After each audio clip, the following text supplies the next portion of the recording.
When my appendix bursts, my parents, my brother, and even my fiancé are all too busy celebrating my sister's birthday. I'm outside the operating room, frantically calling every family member I can think of to sign the consent form, but every call is either ignored or hung up on. After hanging up on me, my fiancé, Joel Graham, texts back. Sophie, stop being dramatic. It's Yvette's 18th birthday today. Whatever it is can wait until after the party. I quietly set my phone down and sign the consent form myself. It's the 99th time they've chosen Yvette Norton, my sister, over me. This time, I choose not to care. I'll stop letting their favoritism hurt me. Instead, I'll do everything they ask of me without complaint. They'll all think I finally learned to be obedient, and they'll never realize that I'm preparing to leave them for good. I stayed in the hospital for 3 days, and for those 3 days, my phone stayed silent. I didn't receive a single call from my family. I didn't call anyone either. I didn't scroll through their Instagram feeds like I used to, trying to keep up with every little update in their lives.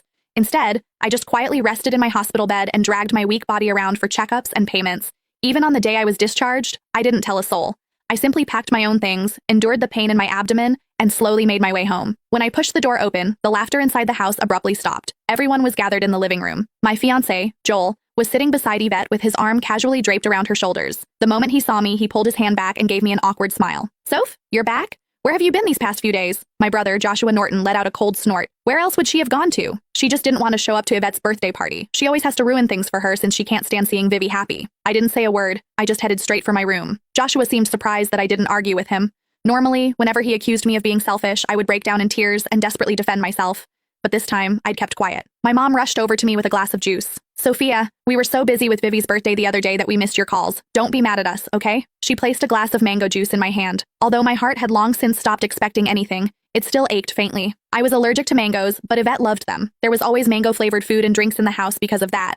But no matter how many times I reminded them, no one ever remembered that I couldn't have mangoes. I handed the glass back to Mom and quietly stepped back. I'm not mad, I'll just go to my room. Just as I turned around, a loud noise came from the living room. Dad abruptly stood up and slammed his hand on the table. He screamed, "Why have you been walking around with that sour face ever since you came in? Your mother already apologized and even gave you your favorite drink. What's with that attitude? It looks like we've spoiled you too much." My heart twisted, and even breathing hurt. Tears blurred my vision, but I still lifted the glass from Mom's hand and drank it all in one go. I then gently set the empty glass down and wiped away my tears. I calmly looked at Dad. Yvette's the one who likes mangoes. I'm allergic to them, but it doesn't matter. I already drank it all. Can I go to my room now? Sophia, why didn't you say something earlier if you were allergic to it?